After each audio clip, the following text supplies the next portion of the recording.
Well. Thank you, Art, for this opportunity to jump back in and do the show at least one more time on Coast to Coast AM as opposed to Coast Live, the 4 hours that precedes this show now on many of these same stations, comforting the afflicted as always. Afflicting the comfortable, bringing faith to the doubtful, doubt to the faithful, friend to the friendless, odor to the odorless, calling lame radio to rise and talk. My name is Ian Punnett, and Art's off for one more night, perhaps two. I don't know, there's a rumor going about that I might be on for the next 2 Saturdays. Art might be back next week, but if he's not, then the rumor I heard is that Ross Mitchell, the voice of Coast to Coast AM and Coast to Coast Live, will be filling in for me and actually doing the whole show on Coast to Coast Live, the 4-hour ramp-up to the show, the pre-show to Coast AM on Saturday nights. And I'm so excited about that. I would do this show and Ross would do my show next week, next Saturday, if that's the way it happens. Although I probably shouldn't be too excited about it because, you know, he has the voice of God. And after him, anytime he comes on and then I speak afterward, I sound like Gidget. So I probably shouldn't be as excited about that. But it'd be fun to hear him doing a whole show. I enjoy his work quite a bit. And I never get a chance to hear his morning radio show, but I hear great things about it. So that may be how it'll shake out next week. I know what's going to happen tonight. We'll get to Linda Godfrey's update on the hunting of the American werewolf later on this hour. There was a story that she was telling us a couple of weeks ago when she was our guest on Coast to Coast Live. She was just beginning to investigate a report made by a very, very credible scientific source, and she was following up on that. And she was looking into what more she might be able to learn about a werewolf sighting in Wisconsin, and Linda will be coming up later on this hour to give us the details on what she's been able to find. But next hour, I've never had a chance to talk with Daniel Pinchbeck, but I'm really excited about it. I love the book, 2012, The Return of Quetzalcoatl, the famed mythic, maybe, winged serpent. You look on the back and right away, anybody who has liner notes, anybody who has, you know, an endorsement on the back, a blurb, as it were, written by Sting, you know has got to be a pretty good writer. And in fact, I think he's a great writer. Daniel Pinchbeck, well known for his work in New York Times Magazine, Esquire, Wired, Village Voice, LA Weekly, among others. But this book is just, it's a thought-provoking book about something which many people might not take seriously. It's not just about our future. It's not just about the year 2012. But it is about what we have in front of us to do before we get there. And what is waiting for us on the other end? A giant, flying, winged, feathered serpent? Does Daniel Pinchbeck really believe that's what's waiting in 2012? I'll let him explain it coming up. Also, some great crypto news and all of the Ian mail from last week's show that you didn't hear unless you were listening to Coast Live coming up next on Coast to Coast AM. My name's Ian Punnett.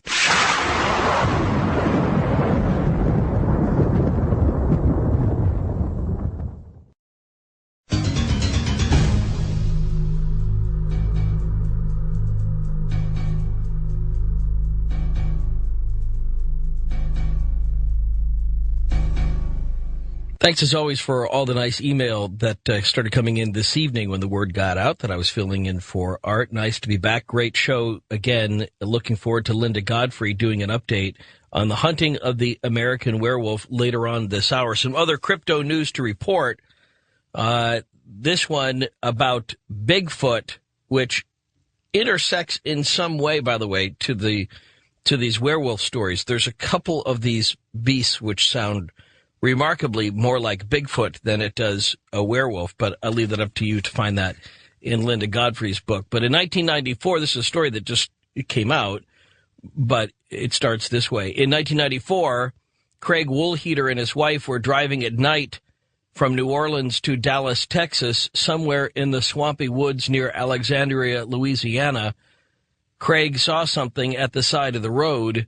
It was covered with hair, about 7 feet tall, and walked on 2 legs.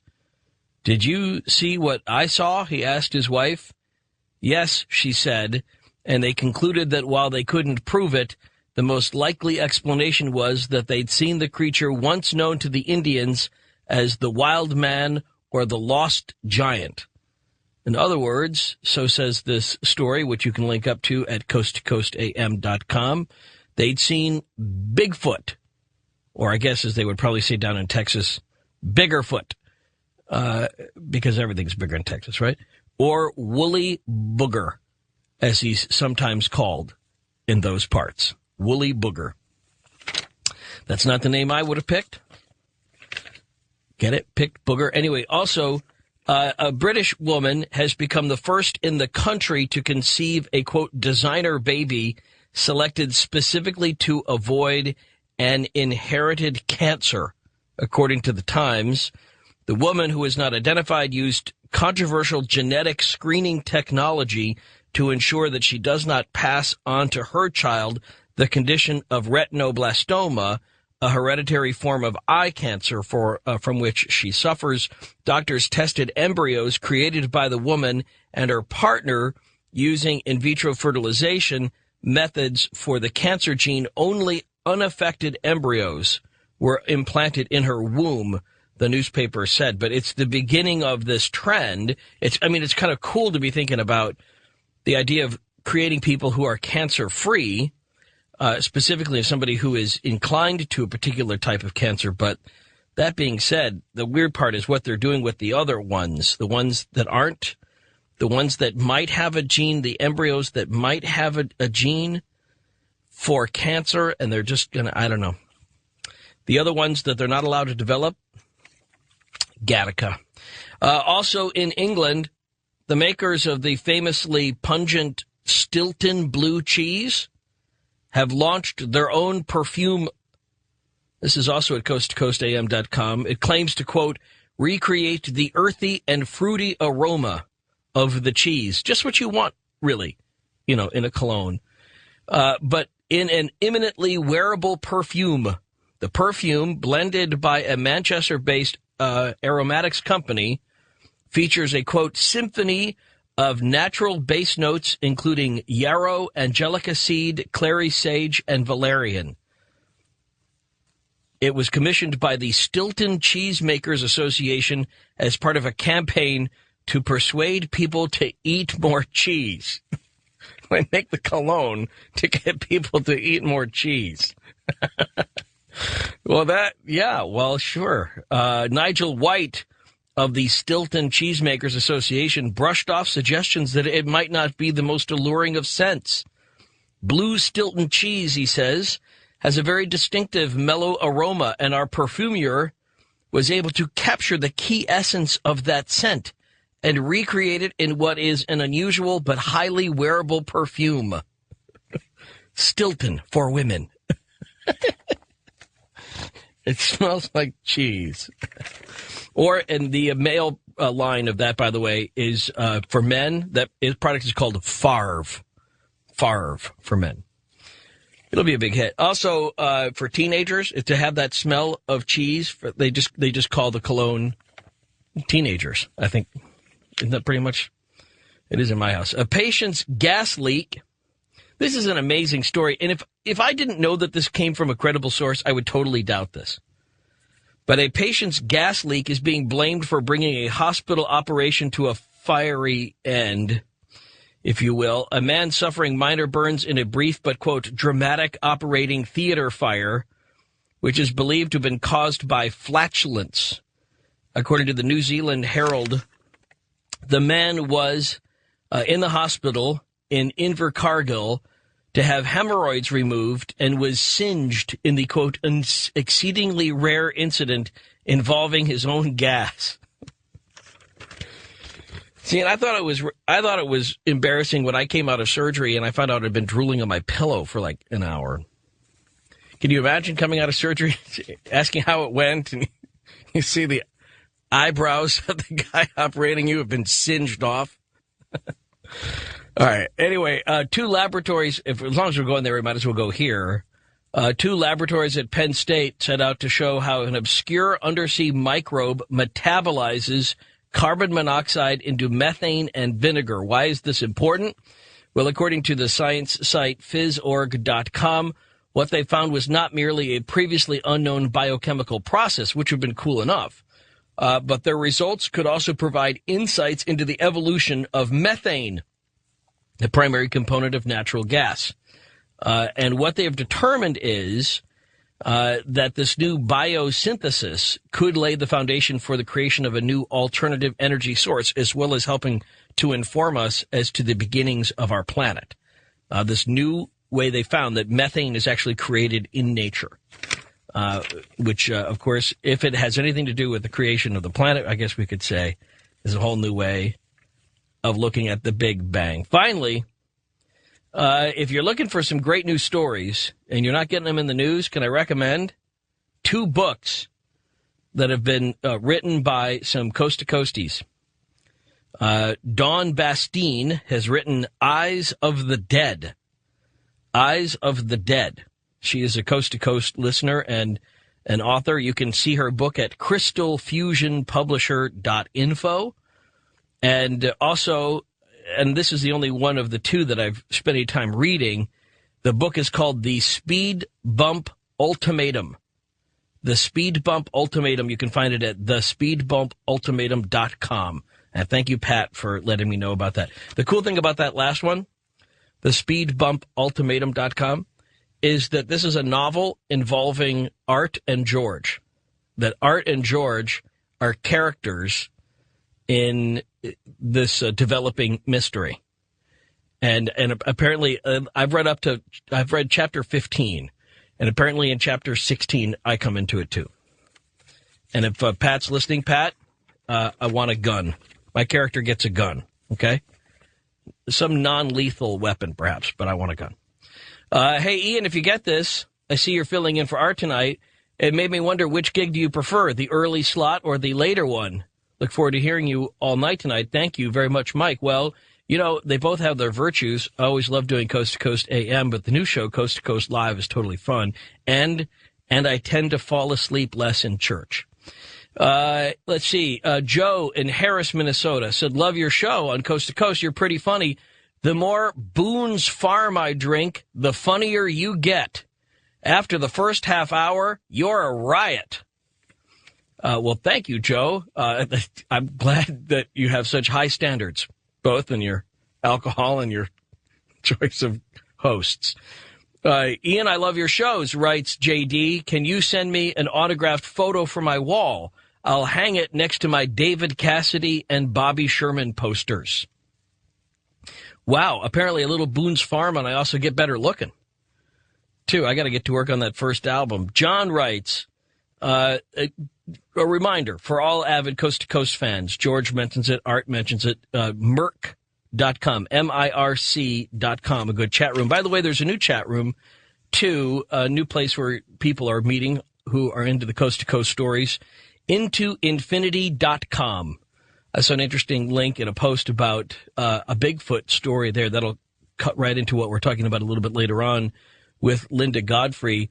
That word comes from Sean, who, by the way, says, just want to let you know about a new forum I just made with my partner, Circle Dancer. It's a forum that covers much the same topics as Coast to Coast, and it has an almost live Coast to Coast posting section. Thank you. Thank you, Sean, for that. Now, one thing you've been missing, if you haven't been hearing Coast to Coast Live, is this ongoing discussion about people who have pencil lead broken off in their body. And it was just an offhanded comment that turned into a huge thing. Apparently a large, maybe 10% of the population has pencil lead broken off in their body, most of which happens sometime around 7th grade, sometimes a few grades earlier, sometimes a few grades later, usually a boy-girl thing, sometimes sword fighting, as in my case, and I have the thumb with a little gray-blue dot in the middle of it to prove it. And so we were just talking about this, and we get a lot of email like this. This came in from Rusty, Mobile, Alabama. When I was 5 or 6, my parents were cooking out with my father's cousin and her husband. I was playing with a pencil and jabbed it into my eyeball just behind the area that the skin covers. Well, my cousin's husband was one of the 5 ophthalmologists in this city in 1965. Being a Saturday night, we all went down to his office for the attempted removal of the lead. My 12-year-old sister played the nurse and even put on a nurse's hat. The scary thing is, I think all the adults were drinking, including the doctor, who was a big drinker. Anyway, the eye is fine, but if I look to the side, there's still a piece of lead left in it that can still be seen. Wow, your show has brought back memories. Wish they were more pleasant than that. And this one from Dave, who confesses, I have to come clean. I do not have a pencil injury, but I have inflicted one, and I did it on purpose, and I stand by my actions. It was 8th grade, and my friend Ryan was harping on me because he'd forgotten his pencil. He was literally following me around 3 inches from my back, demanding I give him my own pencil. I felt threatened. I felt intimidated. I was confused. I lashed out with the only weapon I could find, the very pencil he wanted. It came down firmly in the palm of his outstretched hand. I assume he was thinking I was finally going to give it up, and the tip broke off. I don't honestly remember what happened next. I never got into any trouble for this innocent act of self-defense because, that's what it was. But then Ryan never would have told on me, and we remained friends until he moved away in high school. So I have to ask you, could the graphite dot not be seen as a convenient mark to separate, quote, those who annoy others from the rest of us? Dave? Well, not according to stories I've been hearing, but interesting perspective from a perpetrator. Hi, Ian, writes Dan in Daphne, Alabama. Always enjoy your show. My own theory of what life after death is that you must reflect and analyze your dreams. It is like a puzzle that you can put together to get a glimpse of what it will be like when you die. Interesting thought. And in fact, we get a lot of email like that. Back to another show we had from a couple of weeks ago. I think you'd enjoy Coast to Coast Live. If you want to, you can find it on Streamlink and listen to the past shows on archive. Sometime back, writes Robert, perhaps 6 or 8 months ago, you had a guest on who had the audio of something called a man dog. I believe it was recorded in Ohio. Could you please tell me how to get a copy of this hideous sound? Well, Robert, it may be lost in our archives here. It may pop up again if we find it. But that brings us right back to our first hour guest, Linda Godfrey, coming up in just a few minutes. Linda Godfrey's been tracking just that story and many others. And in particular, one story we'll get an update on. And I am reluctant to say that sound, by the way, was authentic because so many other people, when we played that back, and you're right, I think it was almost maybe 10 months ago, people were calling in saying, no, they've heard that before, or they've taken it and they analyzed it in MP3 format and sent it back to me, whatever. It was a hideous sound. Whether it actually ends up being authentic, I could not tell you. But I know that the stories that Linda Godfrey has been tracking have been too well verified to be dismissed as just, something that somebody once said. And I'll let her explain that coming up in just a minute. Finally, it's Daniel who wrote, your thoughts on upcoming date 6606.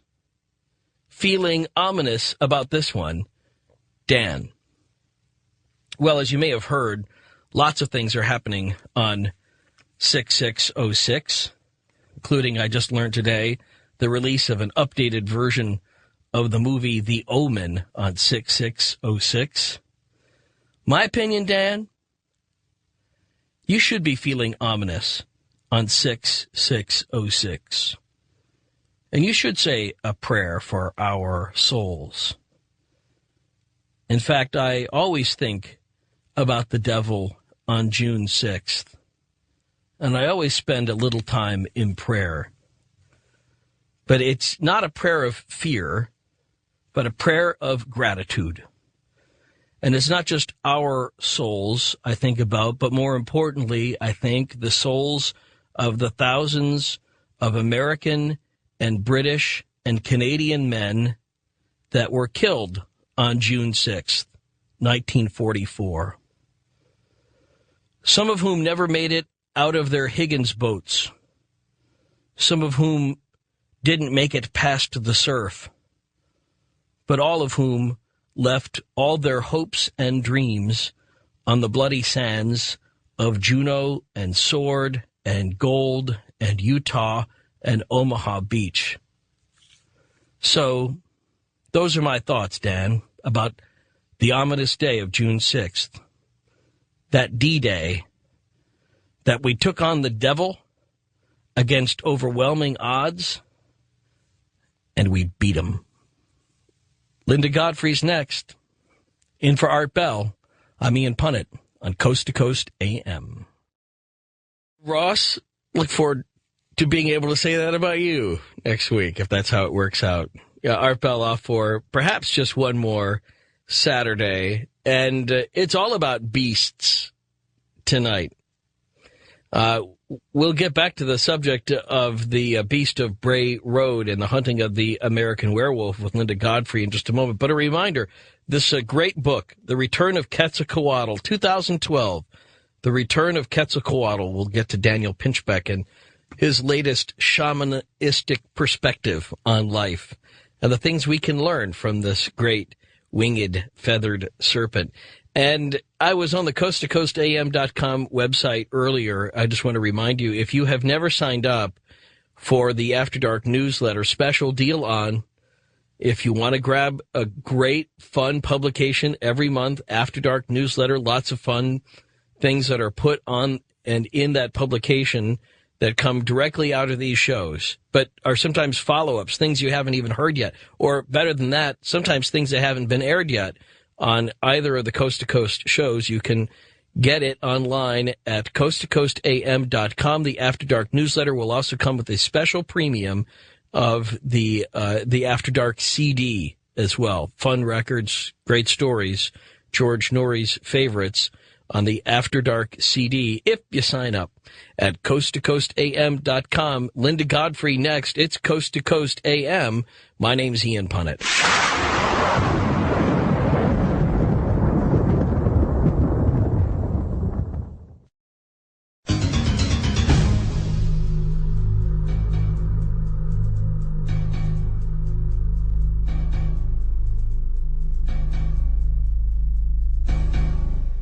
Well, since I mentioned that Sting has a blurb on the new book by Daniel Pinchbeck, I should also mention that I have a blurb on the back of Linda Godfrey's book, The Hunting of the American Werewolf, or Hunting the American Werewolf. Hey, Linda. Hey there, Ian. You stole my thunder because I was going to mention that I had Ian Punnett on the back cover of my book. Okay, but really, come on, let's be sane here. Given a choice between having Sting or me as a blurb on your book, you two would take Sting, wouldn't you? Nah, he has no credibility in the genre. I see. Is that it? I think people would be freaked out to see Sting in a werewolf book. And actually, It's such a fun book. Last week, or actually 2 weeks ago, was it? Well, I guess when we did the 3 hours together. Mm-hmm. Amazing calls, lots of great follow-up email. Oh, yeah, same here. But one or two people were asking about it, and it's been bugging me ever since, too, about what you've been able to find. Start from the beginning on the story that you had just come across your desk when we were speaking that night about a guy in Wisconsin. Tell a story from the beginning, if you would. Well, this was a man who didn't come to me personally, as normally happens with credible witnesses. His sister happened to attend a conference I was speaking at in Stevens Point. Would there be a werewolf conference or something? What kind of... This is the Conference of the Unexplained that Chad Lewis heads. Interesting. From unexplainedresearch.com. Yeah. Oh, fun. And she told me that her brother had seen this thing not very far from really where I live, east of Lake Geneva. And she told me about him. She told me that he is an employee, a very highly placed employee of Mitchell Airport in Milwaukee with a very high security clearance. Therefore, his name can't be disclosed. But that he actually saw this thing twice in mid-February of this year and was sort of in denial. You know, he finally told his family, and was trying to act like it really hadn't happened. And then he saw it again April 25th, just 2 weeks ago. Now, so let's back up a bit. Let's tell, what did he see? How did he tell the story? Because he kind of goes to the airport at odd hours. Yeah, and I did interview him personally, and he leaves his house every evening at 2:40 a.m., so it's pitch black out there. And I can vouch for this because a friend and I spent last Tuesday night driving around between the hours of 2 and 4 a.m. in this precise spot, and it's pretty black out there. Now, why didn't you go by yourself? At that time, well, because I can't drive and hold the video camera at the same time. I was going to say, I wouldn't go out there. I would have had 4 people in the car with me. Just kidding.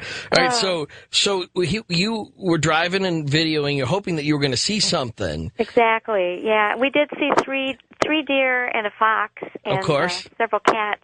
None of which showed up on the camera, which is a night vision camera my friend had borrowed, which goes to prove it's really hard to get something from a moving vehicle to shoot a moving creature at night. Yeah. No matter how well equipped and set up you are. When people ask why nobody ever took a picture, this is an interesting experiment. Now, why wouldn't it show up? Was it because there was too much light pollution from the headlights of the car? That's possible. Either that or maybe the camera wasn't powerful enough, but these are things that we plainly saw and were maybe 20 feet from the road. Maybe a little a little farther away than most of the ditch sightings of the creature. But were they in front of you or to the side of you? Different positions. I'll be careful with those headlights. Next time, kill the headlights and see whether or not that creature would show back up again. Yeah, that's probably a good idea. Yeah. But all the better because you didn't miss taping a werewolf. So maybe next time you'll actually capture it. But so you're driving around and you're driving that area, and there's not street lights. It's rural Wisconsin, so it's pretty much you and the stars. Pretty much. Although you kind of run into these little communities every once in a while. There is sort of a pocket of light. I was surprised there was actually more there than I thought. But it's kind of a big lake area community. So it provides a lot of cover, and there are farm fields and other places that something skulking around could make its way through. But when this guy saw it, at first he thought that it was a very, very, very large coyote because it was crouched in the ditch. And he slowed down. He said he was only going about 30 miles an hour. And as he approached, it stood up. And like he said, I've never seen a coyote do that. He said it stared at me and watched as I drove past, and he just looked at it as it was watching him. The second time he saw it was a couple of nights later, and he saw the 2 yellow eyes in the ditch, and that's the color most people describe this man-wolf as having yellowish eyes, just kind of glowing, gleaming yellow. And he stopped the car, put the headlights on it, and this time it climbed out of the ditch on 2 feet, and then walked on 4 legs across the highway. And that's another trait that people have been seeing it. Either they'll notice it first on 2 legs, and then it drops to all 4s to get away, or vice versa. It seems to be equally adept at either mode of transportation. He described it as gray in color, the head shape with a long and pointy nose or muzzle, and just very, very dog-like, but much, much larger than dog, and of course, able to walk on the 2 legs. Tell me about what ways in which you could tell that he was a credible witness when you actually spoke with him. Well, first, one of the great hallmarks is the reluctance, and usually somebody else tipping me off to the witness. For instance, in this case, it was his sister who, sang his praises as being a very serious person. He's someone who has an extremely high security clearance where he works, and also spends all his spare time, studying computers and learning the technical aspect of computers. So, he had people vouching for him. When he told the story, he was, very careful to get the details right. And he was very consistent. That's another thing that I look for in these stories. He wasn't looking for any kind of publicity. And in fact, publicity would be bad. Yeah, that's once or twice where people have seemed eager to be on camera or Right. to get onto a show or something are the few times that I've had my doubts and usually been proven right. I've always believed that anybody that was too eager to become a proctologist shouldn't be allowed to become a proctologist. Exactly, and the same with werewolf witnesses. I think I prefer equally painful. I prefer a little reluctance in my. Exactly. I don't want the first hand that went up in the med school classroom to go that way. So you are investigating this. You try to verify, but there's not a whole lot else that you can do, right? Other than talk to the witness and drive around. There's no physical evidence. I can't evidence. Subject them to lie detector tests. Right. Basically. Well, you could, but but it would be pretty. But was there anybody else that called after we talked about it last time and corroborated that? Do you get people that say, well, it's funny you should say that, but I saw such and such a place? Sometimes that does happen. I have talked to him again, and he has started taking a camera on his drives to work, by the way, and has been looking avidly for it, but it hasn't shown up again in his sights. And I did tell also some friends of mine who are professional filmmakers, and they've been out there a few times, looking and trying to catch it. Sure, but not not from another person. I got a follow-up email on something we were talking about a couple of weeks ago on Coast to Coast Live, where I was pushing you toward the idea of avoiding the word man in regard to these creatures because we really don't know the sex. Right. In most cases, we don't. Anyway, some people, some hunters or other people have looked for sex when they saw a creature just because out of force of habit, that they did that with any time they would come across a prey. But in this case, somebody had emailed Diane, I believe was her name, and she emailed in and she said, in regard to us using the term wolf folk as opposed to wolf men, she asked, has anybody ever captured the behavior of one of these wolf creatures as they're reported in such a way as would indicate sex? For example, the marking of territory, or has anybody ever seen them, with a young that was nursing as opposed to a young that was nearby? Has that ever come up before? Not to my knowledge. I've never had anybody report one either urinating or nursing. I have had people mention a couple that had apparent maleness to them, but really nothing that would look overtly, female or male. I have had pairings where one was larger and one seemed a little smaller. Right. And that would perhaps suggest male, female, but it could also be parent and offspring. Sure. Or two supernatural beings, if you want to look at it from that way. It's the other side of the coin. And then I get this other follow-up email, and I say follow-up in that they were trying to send it while we were on the air, but I didn't get it until afterward. But I thought it was a legitimately good question. They asked how often, other than the one story you told about a body that was found after a shooting, how has anybody else ever seen a creature go from the quadruped position to the biped position as though they were morphing from the wolf side into the man side? Because we've talked about, you just even mentioned it in regard to that story, that you went from 4 feet to 2 feet. Mm-hmm. Has there ever been anything else that went along with that transition from 4 feet to 2 feet in the physical appearance? Actually, I have had a person report that story, but unfortunately that's one of the ones that may or may not be a hoax. I talked about that in the book.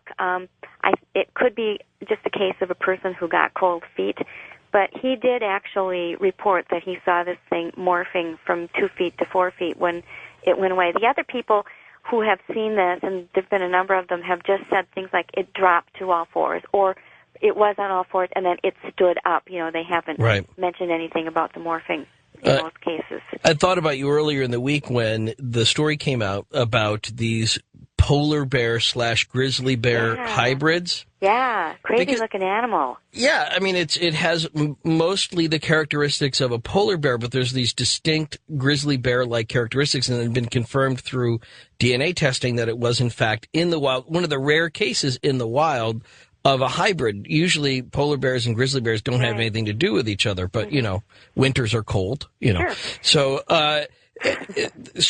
But I thought of you because although they say that sort of thing never happens, suddenly it does, and we have a new creature on our hands, right? Yeah. So, I mean, I think the strongest thing about the book, Hunting the American Werewolf, is this, the way in which you categorize them as an actual cryptid of some sort, not a morphing creature, but a creature that may exist in some form, just simply in rural areas, staying away from the lights of the big cities, where they are this way 24/7, not some mythical, not some, transference that happens. I think that that's still a really strong possibility.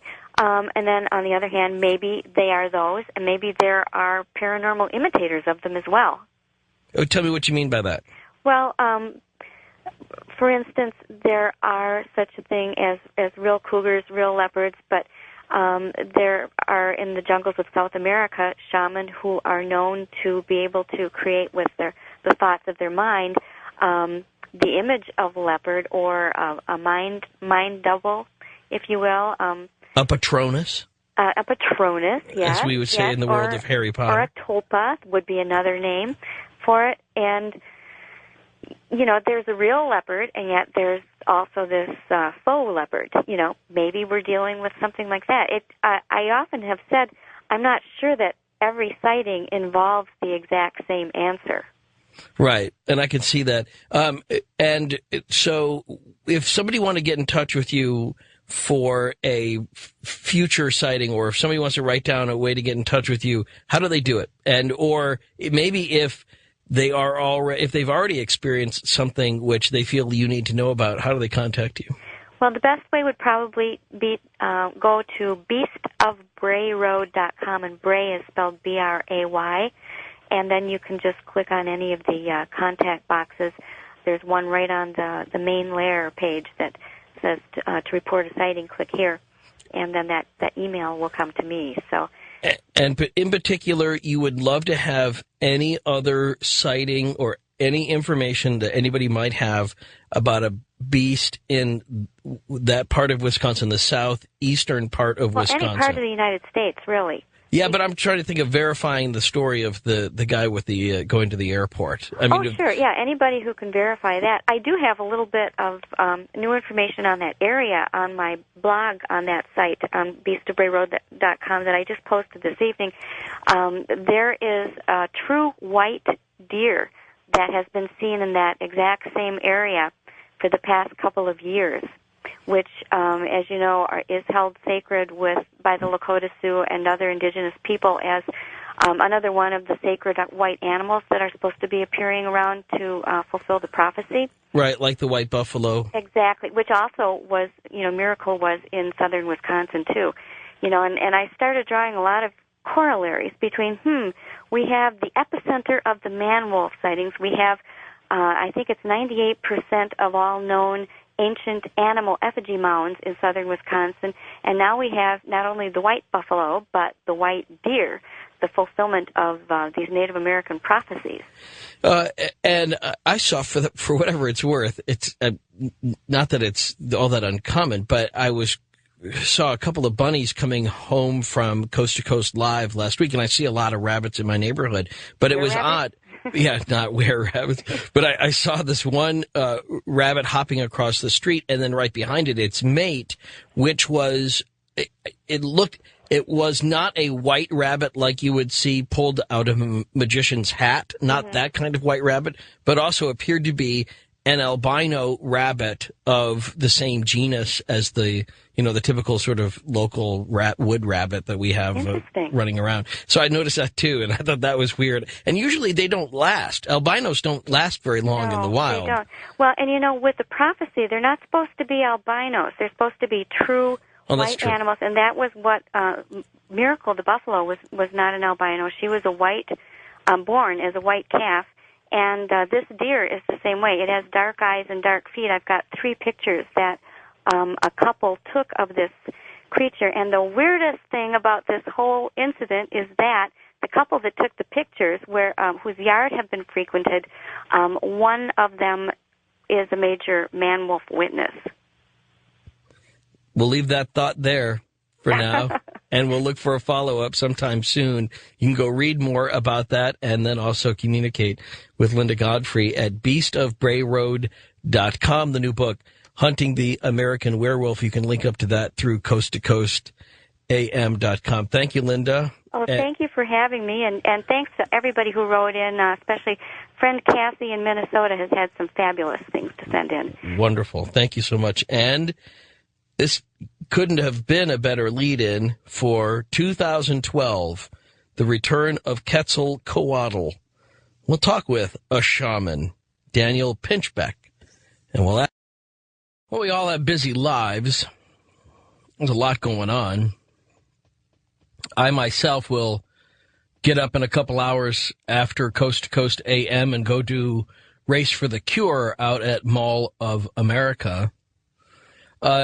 And yet I think it's in that busyness that Daniel Pinchbeck really hits on something when he talks about life from a shamanic perspective. As a shaman, as someone who has studied an alternative view of reality, he says in the new book, 2012, The Return of Quetzalcoatl, that it's just that busyness which is a kind of conspiracy. And if we think about the occult, we use the word occult, we think of things which are secretive, which are manipulative, things that attempt to perhaps control our soul, that kind of thing. But he looks at the occult differently when he writes, from a shamanic perspective, the psychic blockade that prevents otherwise intelligent adults from considering the future of our world, our obvious lack of future if we continue on our present path, reveals an occult dimension.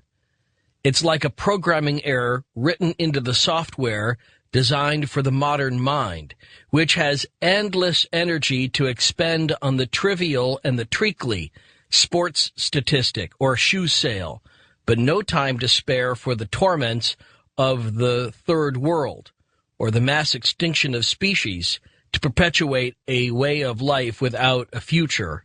And he goes on to say, this psychic blockade is reinforced by a vast propaganda machine spewing out crude as well as sophisticated distractions, encouraging individuals to see themselves as alienated spectators of their culture rather than active participants in a planetary ecology. A very interesting perspective. So what does that have to do with the return of a giant winged feathered serpent? We'll talk to him about that next. 2012, The Return of Quetzalcoatl, Daniel Pinchbeck, next on Coast to Coast AM. In for Art, this is Ian Punnett.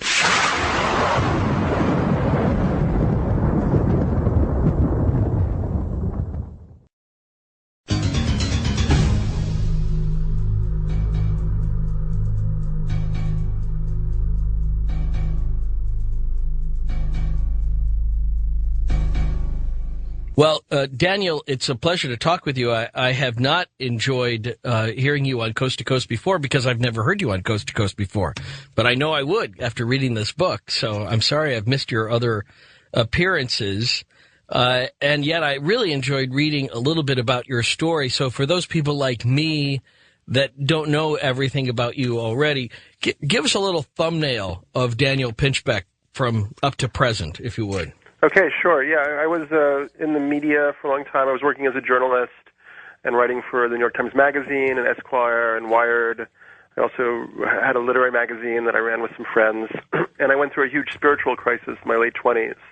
And at that point, I remembered these psychedelic experiences I'd had in college. And I decided that that was the only kind of experiences I'd had that suggested, like, maybe higher forms of consciousness or other dimensions of consciousness. So I decided I would go and systematically explore that. So I ended up going to West Africa. I went through a tribal initiation in Gabon, taking a psychedelic called Iboga. I went down to the Amazon in Ecuador and worked with the tribe there, taking ayahuasca. I visited the Mazatec Indians in Mexico. and began to have all these very amazing, astonishing experiences with sort of occult dimensions and telepathic dimensions. By the way, I don't think occult necessarily is negative. I think occult simply means hidden or secretive. No, that's fine. I think I was just trying to point out the idea that I think people tend to think of, and culture at large perhaps, think of the word of occult as having a pejorative context. Right, which is actually not correct. So anyway, so I wrote a first book, Breaking Open the Head, where I kind of explored psychedelics and shamanism thoroughly, and the book really charted my change in worldview. I'd started as a kind of secular materialist, nihilist, and I ended up being convinced that this shamanic perspective had a lot to offer, and that we'd kind of suppressed these kind of intuitive and psychic levels of reality. So my new book, 2012, really began this investigation of prophecy, because I realized that if we'd missed this shamanic worldview in our modern rational way of being, then we had to take seriously what these people were saying about the time that we're in now. And indeed, the Hopis believe we're in this transition from one world to another. Right. A lot of indigenous cultures believe this. And the Mayans really worked it out very, very intensively, the classical Mayan civilization. And they had a calendar that ends in our year 2012. Of course, we're returning back to that idea coming up throughout the show, but let me also back up. As long as we're talking about words and definitions, how would you describe those herbs or those things which you took with the various tribes? Do you consider that to be drug taking? I sort of consider them. I mean, I think that the best word we have would be medicines. Okay. I mean, for them, they're healing. It's part of a whole culture where these substances provide access to the sacred, to visions, and also have a deep healing potential. If you would, because I think we tend to think of, again, maybe too negatively, as this culture would look upon those who think, well, they're just taking a bunch of drugs. And here's this guy, he's flying around the world taking the local drugs wherever he can, and they're legal, and he sits around and gets, stoned with the local natives. But it's really not that. So how can you parallel that in our experience in this culture for people who are trying to bridge that gap? What other way is there of looking at medicines in this culture that parallels your experience in these other places on the planet? That's interesting. For me, it's obviously we have a lot of deep kind of cultural biases around these substances. Right. They were all made illegal, or a lot of them were made illegal in the 1960s. And there's a whole history there that needs to be unpacked a little bit. Because, the reasons they were made illegal had to do with a lot of social concerns about what was happening. Like Timothy Leary, was sort of leading this generation into turning on to these substances in a certain way. And it may be that we have to, in a more sophisticated and adult fashion, reevaluate these substances and what their values are.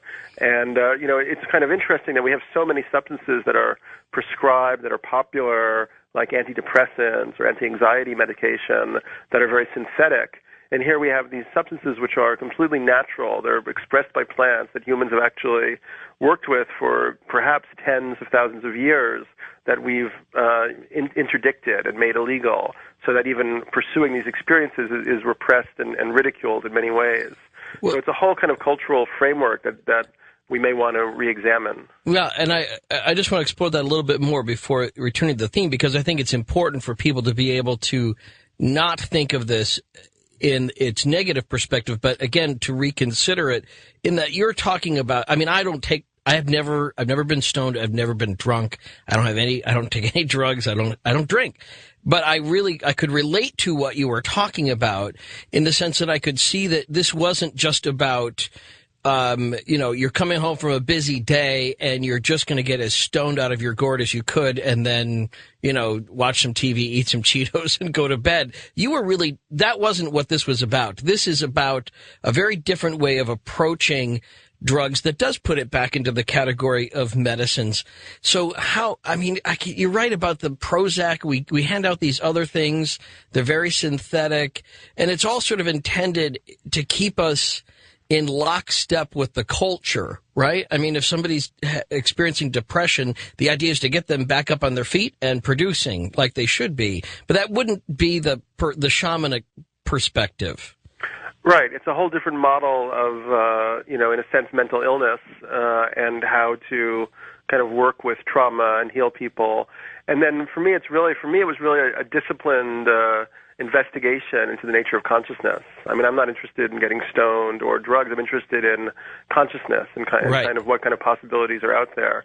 And I think there is a kind of cultural shift in perception happening on a very kind of deep level right now. I mean, there was a recent Supreme Court case where they allowed the use of ayahuasca, which is this Brazilian, Amazonian psychedelic that I've written about in both books.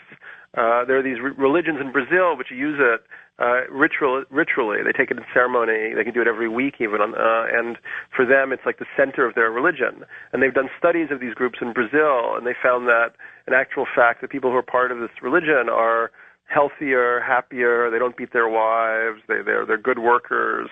So Brazil made it an official, these religions kind of official religions. They now have like sort of UN sanction, and they're also now legal in other countries in Europe. So recently the Supreme Court declared that with the União de Vegetalis, which is one of these religions, and probably by extension the Santo Daime, that people are going to be allowed in this country to have these experiences if they are part of this tradition. And they have to, in a way, prove that they're part of that tradition and not just... Yeah, well, it's a real commitment. I mean, the Daime, that's who I worked with in Brazil, and I write about that in 2012. I mean, you wear white, the men and the women are separate, you sit or you stand or you dance for, it could be 8 hours, it could be 13 hours, and they call these ceremonies work, and it actually is very, very hard work. It's really about kind of shifting energies and trying to kind of create this collective shamanic consciousness. It's very difficult at first to appreciate what they're doing. So these medicines that you were taking in these different cultures, what were you being healed of? That's a good question. Well, one of my big experiences was in West Africa with iboga, and that is a root bark, and it's actually being used as an experimental treatment for addiction. There's ibogaine clinics in Mexico, in Canada, in St. Kitts, and one experience I had during this ceremony was I saw a lot of my early life experiences, and I also saw my relationship to alcohol kind of displayed to me very clearly, and how alcohol was influencing my relationship patterns, my work, and really after that ceremony, I cut down significantly and actually permanently on my use of alcohol, and I've never misused it the way that I did in my 20s when I was part of this very heavy drinking sort of literary cocktail party scene. Right. I can so see that. But I want to push a little bit further on that too, because I think that's, so what else was about these, I mean, you weren't being prescribed these medicines in the sense that that these shamans or these medicine men were looking at you and saying, aha, you need this. But what is it that you think was really about, what was going on in your soul which led you to seek those medicines? Right. Well, I mean, ultimately, I would say what got healed was a worldview, which I'd come in with this nihilistic perspective. And I think most of us in this culture, we have this total fear of death because we assume that there's nothing after it, that there's just this kind of void or vortex and this emptiness, And when I had these experiences, ultimately I began to support the hypothesis that there actually are sort of other dimensions of reality, spiritual dimensions. I began to have a lot of dreams where the spirits of the dead, people that I'd known who had died, would come and visit me. And I just entered this other worldview, and it was deeply healing. I mean, even the experience of dimethyltryptamine, DMT, which I write about in both books, which is an extract from plants. It's also a chemical we have in our brain. When you smoke it, it sends you on a sort of 5 to 10 minute very, very, basically the most extraordinarily bizarre experience you can have as a person. You kind of enter into this completely other dimension of reality, and this world completely vanishes. But even that experience was healing in a sense, and I realized there's just so much more going on in the cosmos than our belief system. And I really think that we have to see our kind of materialist, capitalist kind of mind frame as a belief system. There's a lot more going on in the cosmos than our current belief system allows. And, ultimately that's very good news. We haven't reached the end of knowledge. We have a lot more to learn. As I was reading it, my perspective was that you are trying to heal yourself of disconnectedness. Yeah, I would say that's completely true. Yeah. I mean, on various levels, both interpersonal, interdimensional, in the human and the divine. You were seeking to see connections where otherwise you had been relying on alcohol or social situations or work situations to bridge for you. Yeah, exactly. And really the new book is very much an attempt to kind of mesh kind of like the Western thought system and even our philosophical heritage with this kind of shamanic or psychedelic worldview, so that we really have a foundation for understanding what these kind of experiences mean and how to integrate them with our rational thinking. You have a shamanic perspective. Are you a shaman? I think I'm closer. I've been thinking about this lately because now I'm getting asked that a lot, and I think I might be closer to the archetype of the wizard. Okay, well, that's interesting. Tell me how you. Seems more like modern and cosmopolitan, and in a way, like writing a book is kind of like spellcasting.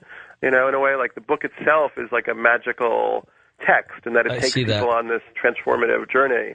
And I don't do what shamans do. I haven't been trained in a particular tradition. I don't know how to do a healing ritual, and wouldn't try.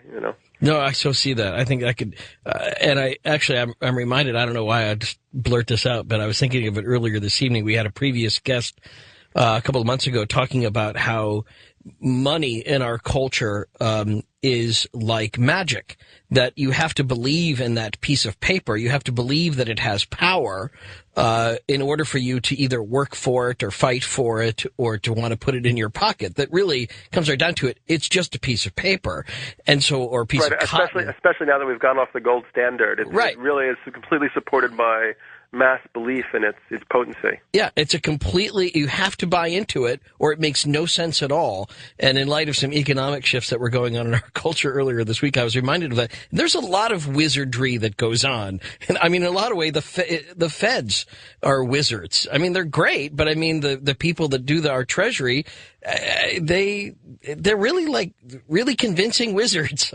Well, that's one thing I really get into in this book is that I feel that, there's a lot of ways in which we forget that we're in a social construction, that we have kind of created these rules and these conditions. And one thing that's very interesting about the psychedelic experience with mushrooms or whatever is that that conditioning is peeled back, and you enter this kind of deconditioned perspective, and you become aware of how money, streets, society, it's just a way that we've kind of imagined the world into being. And if there are aspects of this society which are not sustainable or not going to take us further into the future, we have the option to kind of reimagine and recreate what we're doing. Well, reimagining the future is another theme of 2012, the return of Quetzalcoatl. So how does a giant winged serpent come into this? Well, yeah, it was a very surprising development for me. I mean, I ended up having this very powerful prophetic transmission of this return of Quetzalcoatl while I was in the Amazon in Brazil working with the Santo Daime. And, I mean, for me, if you think about Quetzalcoatl, it represents the integration of this Quetzal bird, and Coatl is the serpent. So that the bird represents air or heaven or spirit, and Coatl represents earth, matter, ground.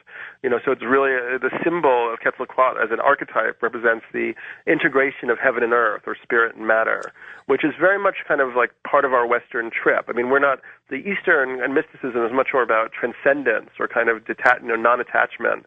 The Western consciousness is very interested in integrating.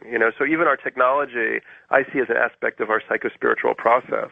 And in some strange way, Quetzalcoatl may be hovering over these processes that are going on now, and it's a symbol that can help unify our thought systems. Well, I'm having one of those moments where it was like the first day that everybody else on the planet started saying Niger instead of Niger. So help me with the pronunciation. I've been saying Quetzalcoatl because I always thought that L was significant at the end, but you're dropping it. Yeah, apparently the L is silent. I have a discussion board, and people were vigilant about telling me that it was silent. So Quetzalcoatl is what we got.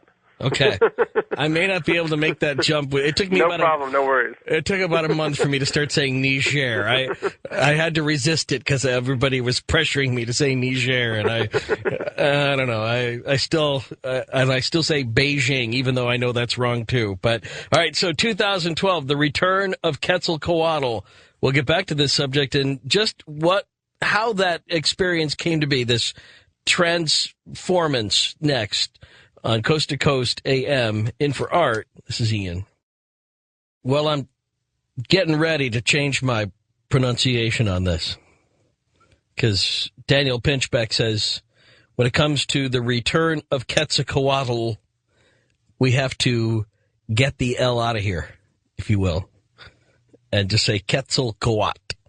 I'm working on that. I had to go to the internet to grab something, and I just happened to look in my inbox, and Dean wrote me a somewhat nasty note on the subject of Niger.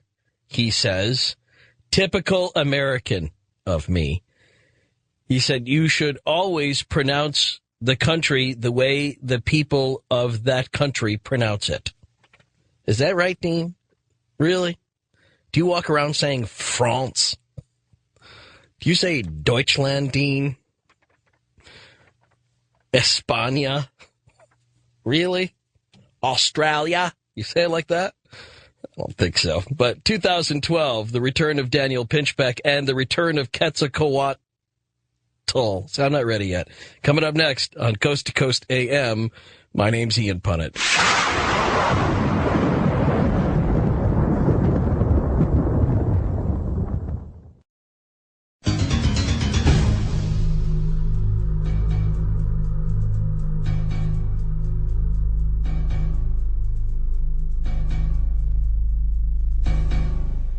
Let's talk about this transformative experience that you had, Daniel Pinchbeck, this very first time that you started having visions of Quetzalcoatl, from Quetzalcoatl.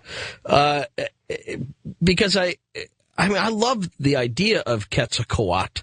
I love that old movie. Did you ever see Q? I never saw it, actually, no. If you had other people have referenced it for you, yeah. It's you'd like it just because it's all about New York and Quetzalcoatl. You can't beat that. But I mean, you don't. It's the kind of thing where for some people, this is a very significant beast. Would you call it a mythical beast? What would you call it? How should we just think of the winged serpent? I would call it a archetype or an archetypal god form. Okay, and so a little bit like Avalokiteshvara, who's the Tibetan Buddha of compassion. I mean, that's another kind of archetypal God form that then takes human embodiment from time to time. Perhaps like our angels. I mean, in Western culture, the idea of divine beings which take a human form in both the biblical perspective, but also just kind of in a cultural perspective. Something like that. Okay, so. Talk about that first experience, and what were you doing when you had it? And I mean, is it important to talk about the medicines that you were taking at the time? Yeah, I was down in Brazil. I guess this experience started in Brasilia, and I was working with Santo Daime. I was absolutely hating these rituals. There were these rituals where you had to wear white and sing all night with these bright lights.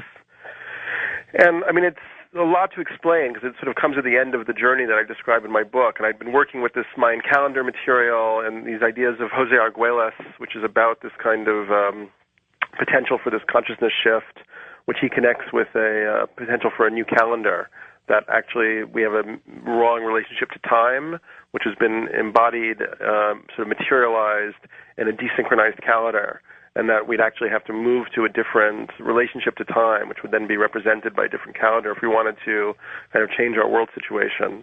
And I've just been, mulling over a huge amount of data and information. I've also been studying the crop circles and alien abductions, and then really just trying to come to a sort of deeper, more like profound sort of understanding of what all of this phenomena meant, as well as synchronicities and so on. And in a way, like I'd say the whole experience has been a little bit like, recognizing myself as almost a character in a story. Like right now, I basically just feel that, I'm coasting through a kind of narrative, a kind of meta-narrative in which I'm a character.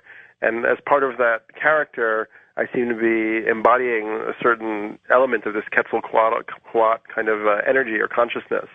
So that's what began to came through, and it came through specifically as a kind of transmission, which explained to me that all these kind of things that I've been figuring out were connected, and that they were connected to this moment that we're in now, which is the apocalypse, a term which literally means uncovering or revealing.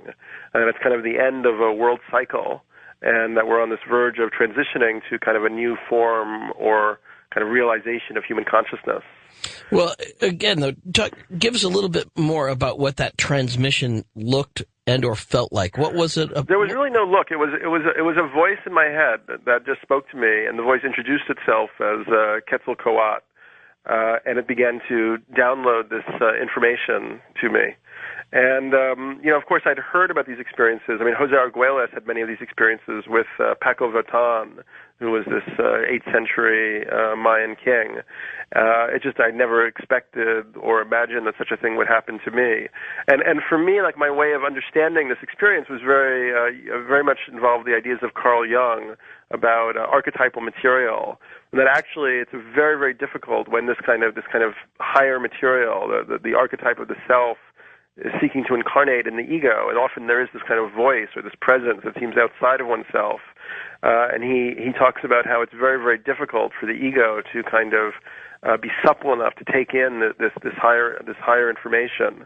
And that was what it was for me. It was really kind of a horrible struggle. I mean, to a certain extent, I felt aggrandized that Quetzalcoatl wanted to have this relationship with me, but on the other extent, I felt totally belittled and almost like annihilated. That everything had been a kind of setup, And I mean, it's very interesting. I mean, if you think about the word Maya, that the Mayan culture has named Maya is already pretty interesting, because Maya is this term from Eastern mysticism, from Buddhism and Hinduism, which means, we sort of think of it as meaning the world of illusion, but really it means the magical creative power of the gods in creating this reality that we're in.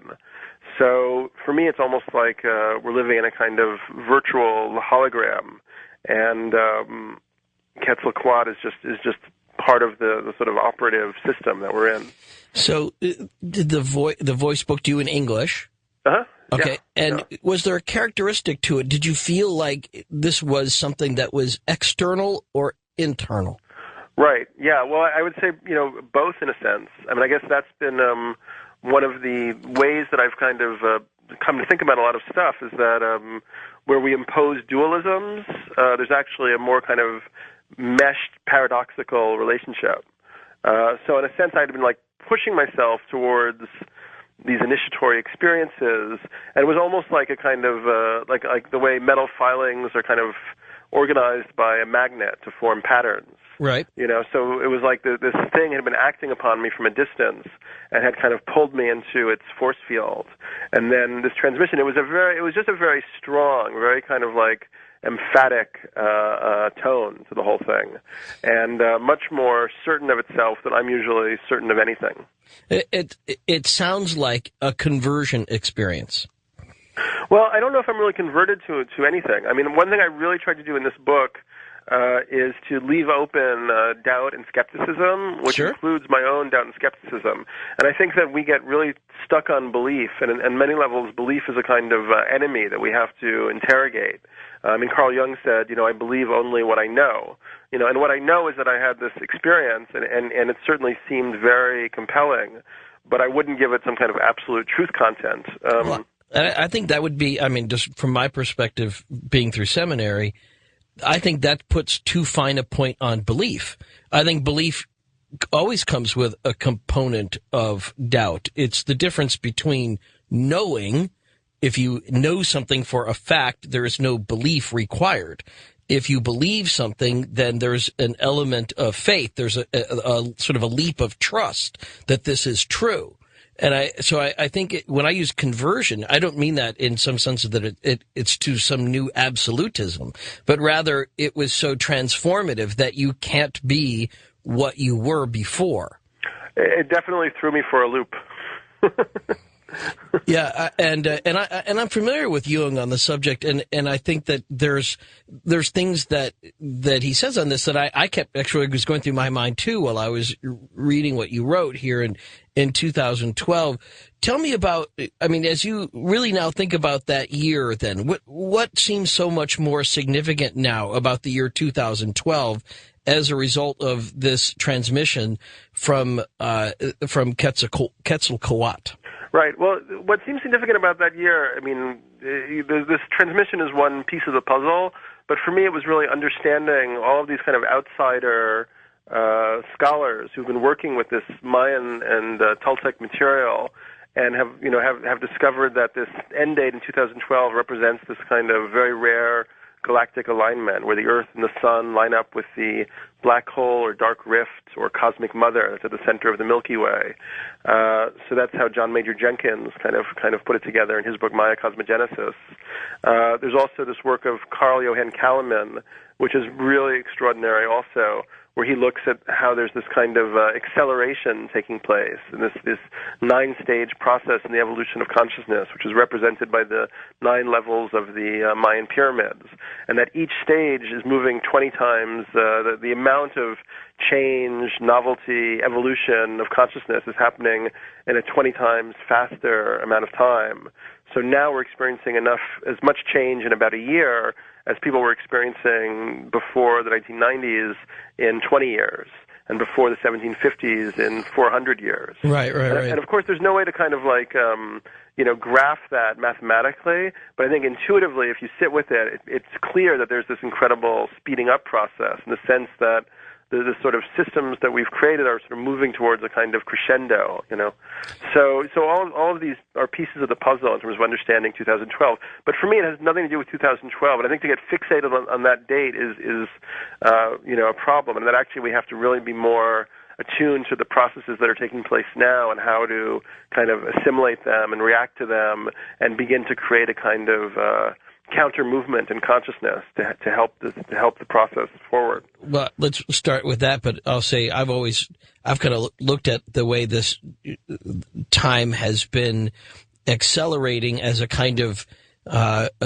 sort of shopping cart with the world in it heading down a hill toward an intersection, and it gets faster and faster and faster and faster, and we're going towards something, and I don't know what that is. So, tell me what you mean when you think about the things we need to do right now to either avoid a kind of cataclysm, but also to honor an apocalypse, to honor a time in which hidden things are revealed.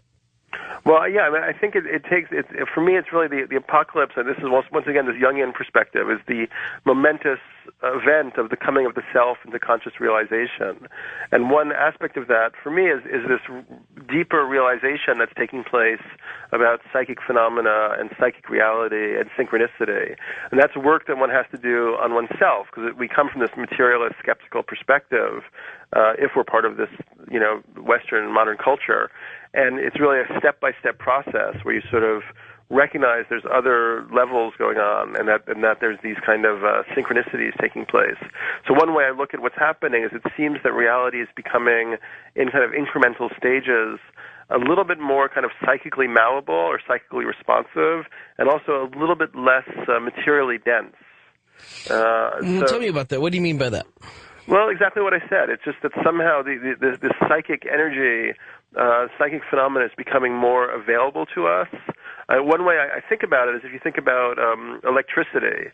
Like before 1750, people had seen lightning and experienced static shocks. Right. But nobody had a clue that you could bring electricity down into the human world and make cities and industrial grids out of it.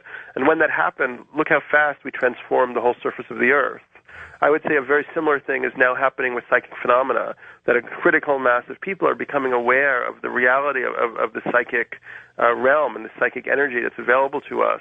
And it may be that we are able, within this time frame that's ahead of us, this very, very precious and critical time frame, to begin to actually utilize psychic energy for planetary healing and transformation. When you talk about psychic energy, that can take a lot of different forms depending on, to whom you're speaking. So what do you mean by harnessing psychic energy? Just mass consciousness? Right. Well, I think, for instance, part of the end of my book, I talk about the Hopi Indians and their rain dances, for instance. There's this Cambridge anthropologist who was working with the Hopi, and he wrote in his book, he was like, look, I hate to admit this, I'm a materialist, but I would go to these rain dances, and sometimes it would be a clear blue sky, 120 degrees. They would dance for half an hour, clouds would gather, and rain would fall. Okay? So, and he also talked about this kind of telepathic capacity that they'd maintained in their tribal ways. So it may be that, and that's very interesting to me when you think about this critical kind of climate shift that's taking place and these rapid changes in climate. Well, what if the human psyche, a kind of ritualized consciousness, can actually exert a transformative effect on climate conditions, on physical conditions? And what if we actually need to go back to these indigenous cultures and relearn their kind of way of being in a kind of interrelationship with the natural world? That's something which these indigenous cultures have that's of great value. How would we be able